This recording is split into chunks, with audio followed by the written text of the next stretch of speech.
This is the scene of one of the worst school shootings in US history. At least 19 children and 2 teachers were killed at the Robb Elementary School in Uvalde in Texas. Here's how the tragedy unfolded. This is the gunman, 18-year-old Salvador Ramos. He'd previously posted pictures of his rifles online that he reportedly bought on his 18th birthday.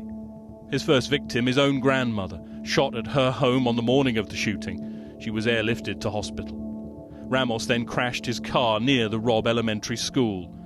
He got out of the vehicle reportedly carrying a long rifle and a backpack. He was wearing body armor. Oh, Officers then exchanged gunfire with Ramos, but he was still able to enter the school. Some of those officers were shot, so at that point they began breaking windows around the school, trying to evacuate children, teachers, anybody they could, trying to get them out of that building, out of that school. What we do know at that point, the shooter was able to make entry into a classroom, barricaded himself inside that classroom, and again just began shooting numerous children and teachers that were in that classroom, having no regard for human life, just a complete evil person.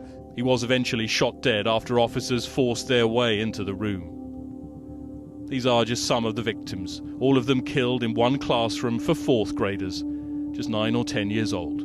The shootings led to more calls for gun control in the US, as well as frustration from politicians over a lack of action after previous shootings. An elementary school, beautiful, innocent, 2nd, 3rd, 4th graders. And how many scores of little children who witness what happened see their friends die as if they're on a battlefield, for God's sake. When in God's name are we going to stand up to the gun lobby? For now, it is America's deadliest school massacre since Sandy Hook in 2012 and has left a nation in mourning.